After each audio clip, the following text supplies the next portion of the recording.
ओम शांति शांति। ओम शांति। 25 अप्रैल 2023 साकार मुरली। आज की मुरली के मुख्य पॉइंट्स। मीठे बच्चे, तुम घर बैठे वंडरफुल रूहानी यात्रा पर हो। तुम्हारी है बुद्धि की यात्रा। कर्म करते इस यात्रा में कदम आगे बढ़ाते चलो तो पावन बन जाएंगे। धारणा के लिए मुख्य सार। बाप समान शीतल बन, ज्ञान छींटा डाल। मनुष्य आत्माओं को भी शीतल बनाने की सेवा करनी है।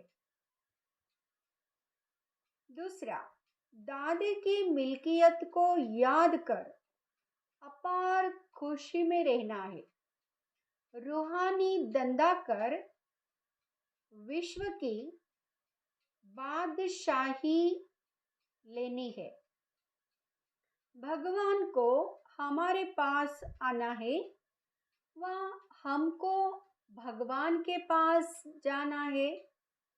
समझते हैं हमारा गुरु अथवा हमारा बड़ा निर्वाण धाम अथवा अपने निराकारी वतन चला गया। अच्छा, फिर वहां क्या किया? जाकर बैठ गया।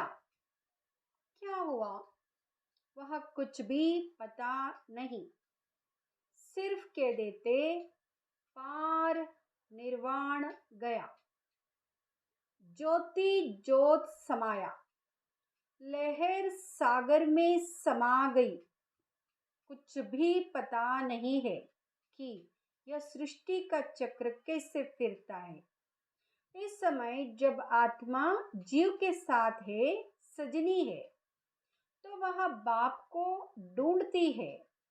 मेल अथवा फीमेल सभी सजनियां हैं।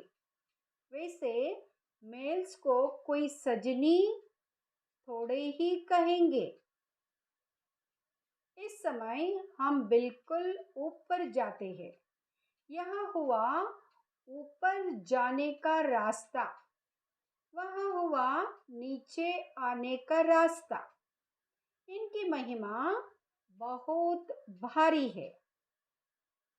भल राजे रजवाड़े बहुत सावकार है, परंतु वहाँ दादा हमको क्या देते हैं? स्वर्ग की बादशाही। यह बातें अभी तुम समझते हो, सतयुग में फिर यह बातें भूल जाती है।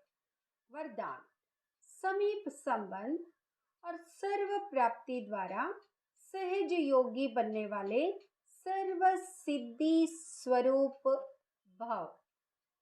सर्व सिद्धि स्वरूप भाव।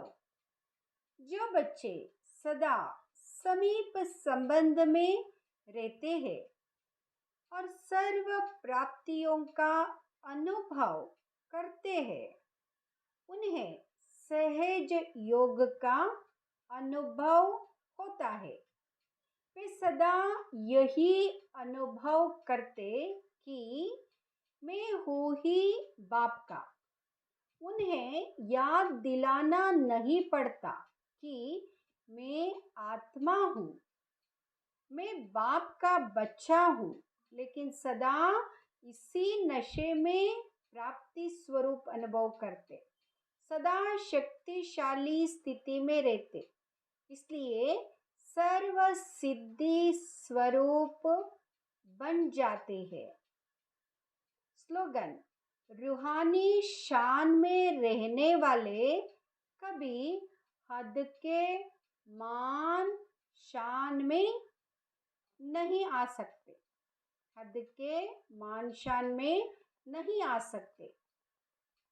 सुनेंगे ईश्वरीय महावाक्यों।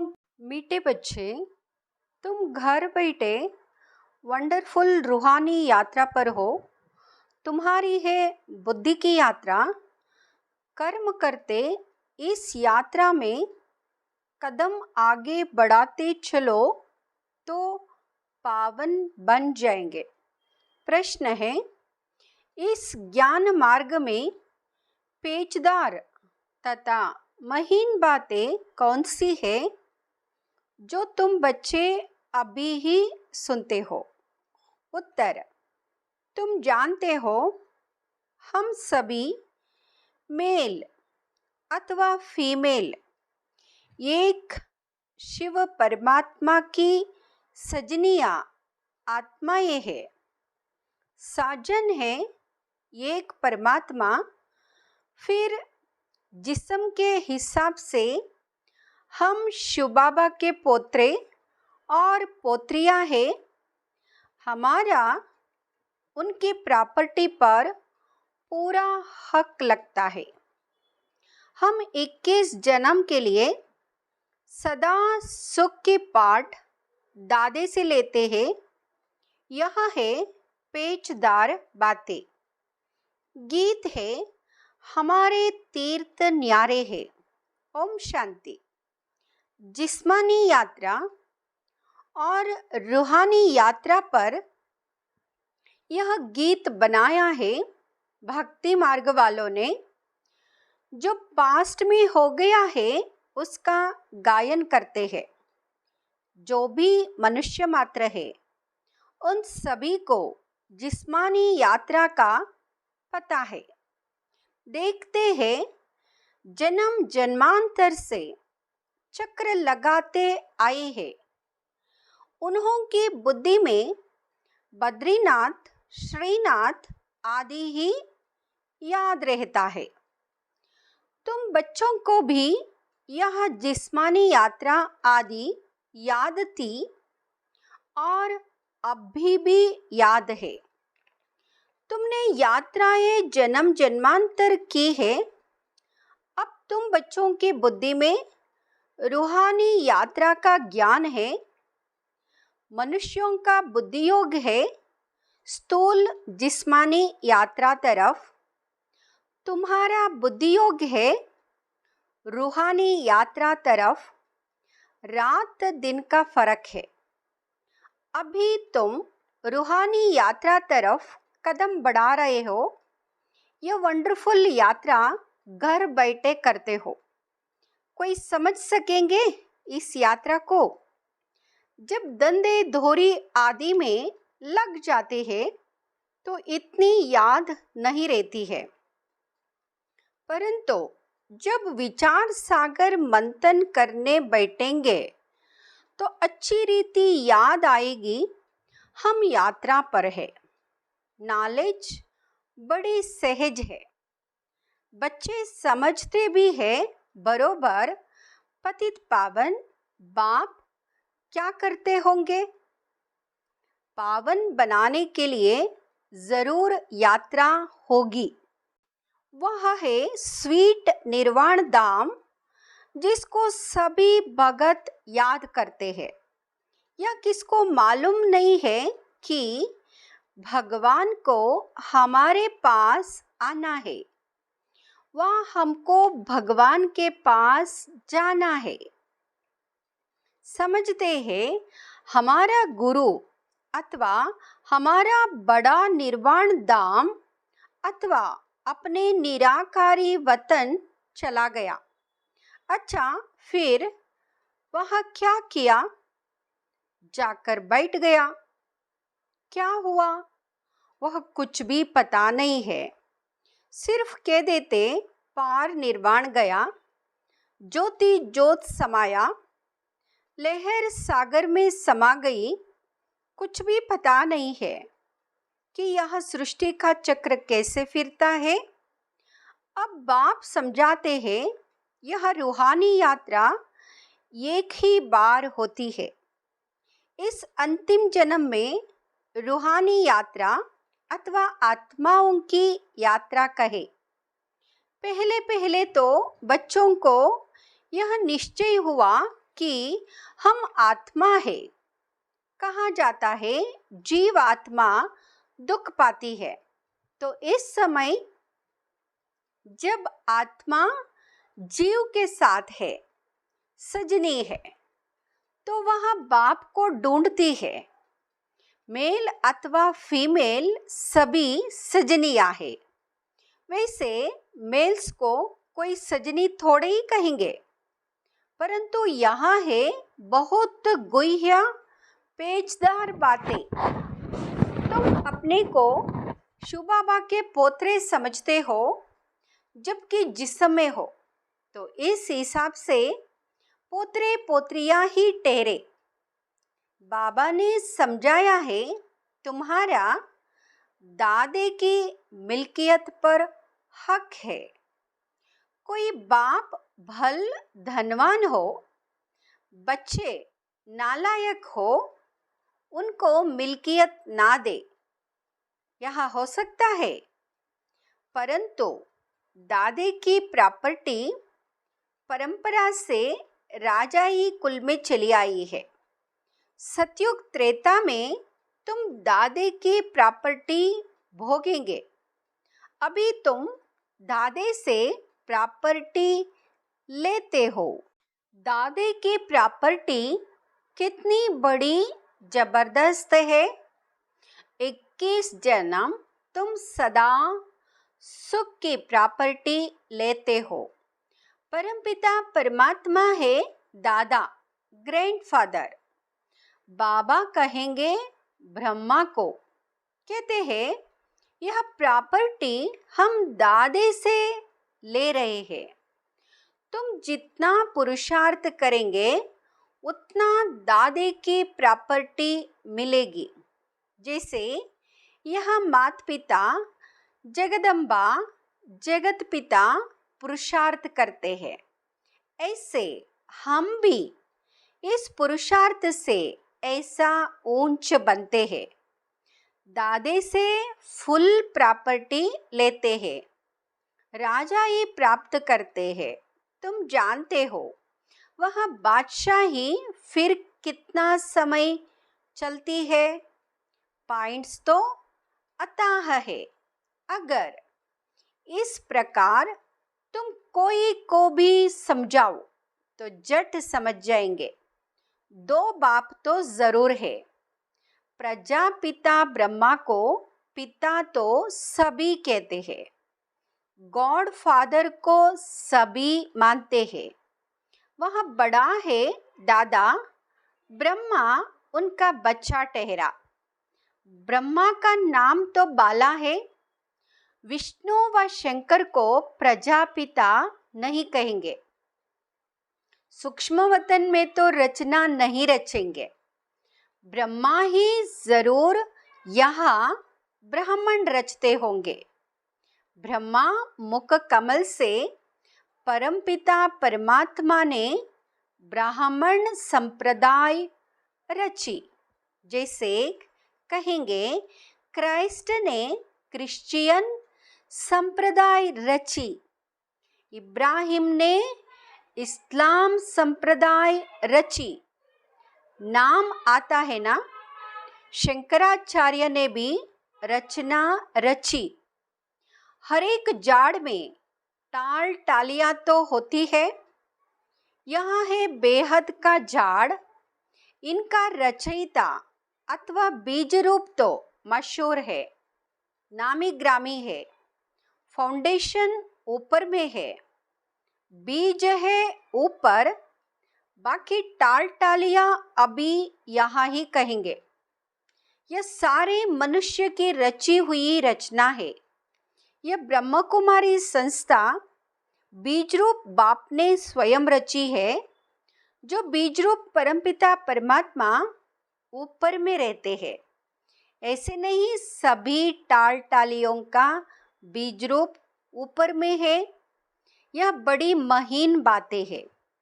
परमपिता परमात्मा को हमेशा ऊपर में याद किया जाता है। क्राइस्ट को ऊपर में याद नहीं करेंगे। परमपिता परमात्मा का नाम, रूप, देश काल एक ही है, वह कभी बदलता नहीं। तो यहाँ बाप बैठ अच्छी रीति समझाते हैं। तुम बच्चे जानते हो, हम अब पतित से पावन बन रहे हैं।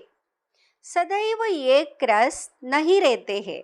पहले 16 कला संपूर्ण होते हैं, फिर 14 कला, फिर कलाएं कम होती जाती है।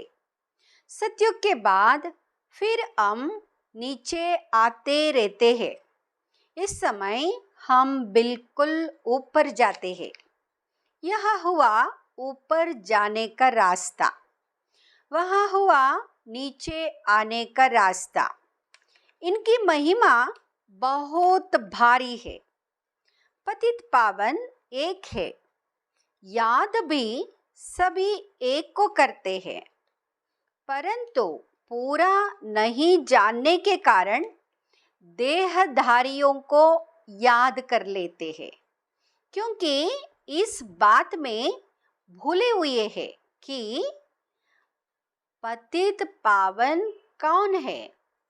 जरूर एक को कहना पड़े, सिवाय तुम बच्चों के और कोई की बुद्धि में आ नहीं सकता। तुम्हारे में भी नंबरवार है। अब तुम समझते हो हम दादे के पोतरे हैं और बाबा के घर में बैठे हैं। यहाँ दादा भी मौजूद है, अवतार भी जरूर यहाँ ही लेगा ना।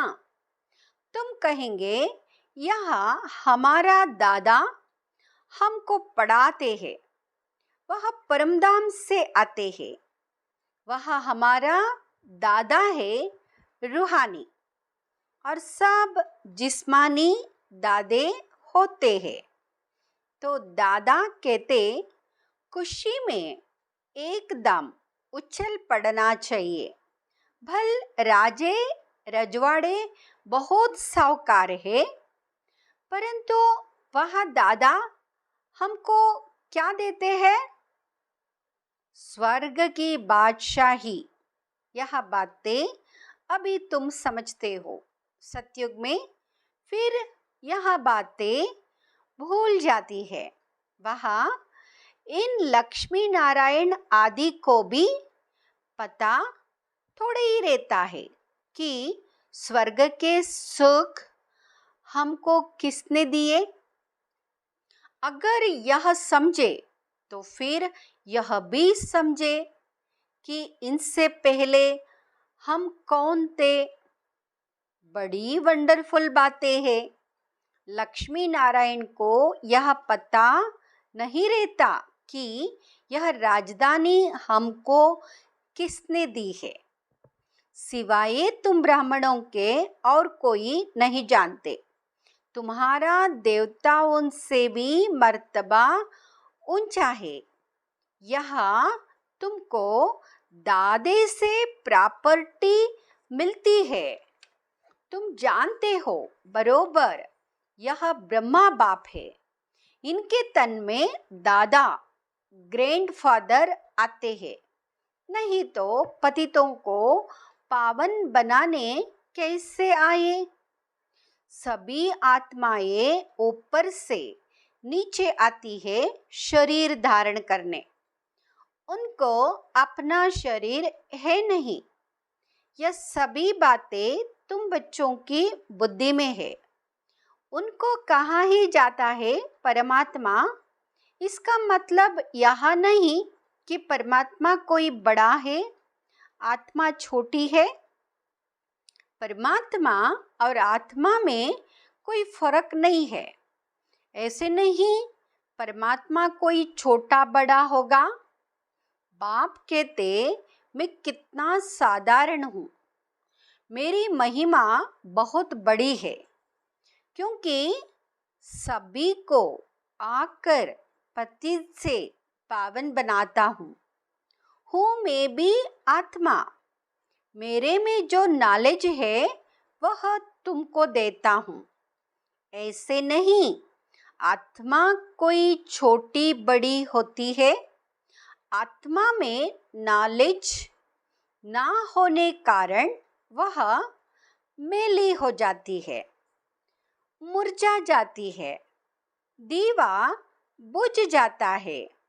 फिर उसमें ज्ञान ग्रत पड़ने से दीवा जगता है। बाकी आत्मा क्या है? ऐसे नहीं कोई आग है। आत्मा ऐसे ही शीतल है जैसे परमात्मा शीतल है। वह है ही सभी को शीतल करने वाला। गाया भी जाता है शीतल जिनके अंग, इनके अंग शीतल हो जाते हैं उनकी प्रवेशता से। जिसमें प्रवेश करते हैं उनको भी कितना शीतल बनाते हैं। तुम जानते हो बाबा कितना शीतल है, शीतल और तत्तल। वह कामचिता पर जल मरे है, बात मत पूछो। कोई कोई तो ऐसे पाप आत्मा है जो कितना ज्ञान छींटा डालते हैं तो भी शीतल होते ही नहीं है। कितनी मेहनत करनी पड़ती है एक एक के ऊपर। बाबा पूछते हैं तुम शीतल बने हो? सन्यासी उदासी थोड़े ही कभी ऐसे पूछते हैं। माया सबको पतित बना देती है, काम चिता पर जलते रहते हैं। तो तुम बच्चे जानते हो कि प्रजापिता ब्रह्मा के हम बच्चे हैं। शिव बाबा है दादा, तो वर्षा मिलना चाहिए ना। एक बाबा एक दादा, उनसे प्रॉपर्टी अनेक बच्चों को मिलती है। और कोई भी मनुष्य को प्रजापिता नहीं कहेंगे। शिव बाबा आत्मा उनका पिता तो है ही।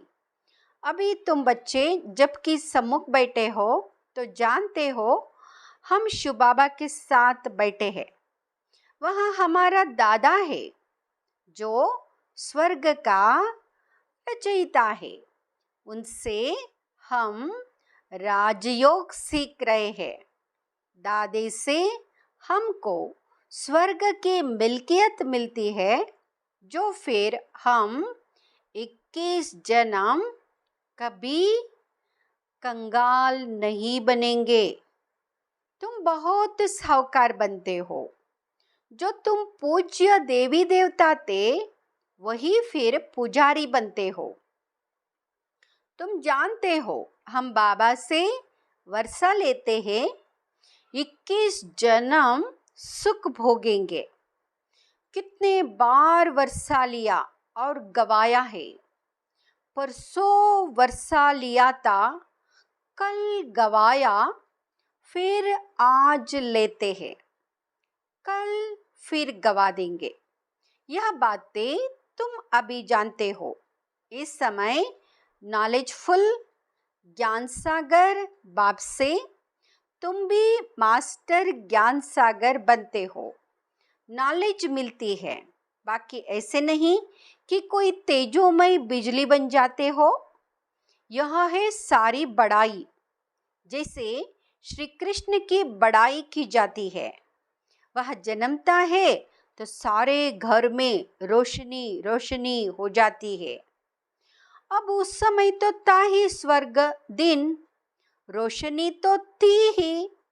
बाकी ऐसे थोड़ी ही कोई लाइट निकलेगी। यह भी सिर्फ महिमा की जाती है। वैसे ही परमपिता परमात्मा भी परमात्मा है। बाकी महिमा सारी कर्तव्य पर निकलती है। महिमा तो बहुतों की निकली हुई है। मनुष्य कहते फलाना मरा स्वर्ग पधारा, तो स्वर्ग क्या ऊपर में है? दिलवाड़ा मंदिर में भी छत में वैकुंठ दिखाते हैं। नीचे में है आदिदेव, आदिदेवी, जगत पिता और जगतम्बा। तो ज़रूर यहाँ नीचे नरक में बैठे हैं, स्वर्ग में जाने लिए राजयोग सीख रहे हैं।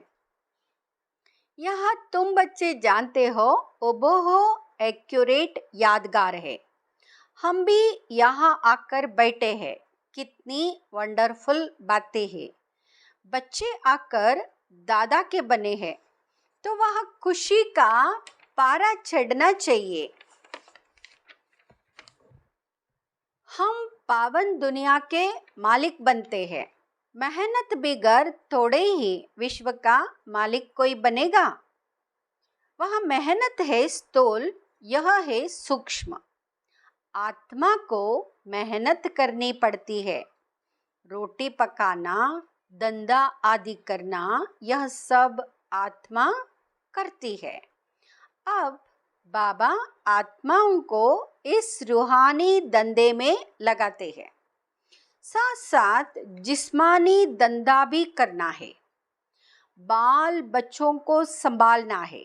ऐसे नहीं, बाबा हम आपके हैं, यह बच्चे आदि आपको संभालना होगा। सबको बाबा संभाले तो इतना बड़ा मकान भी ना मिल ना सके। दिल्ली के किले जितने सैकड़ों किले हो तो भी इतने बच्चों को कहाँ रखेंगे?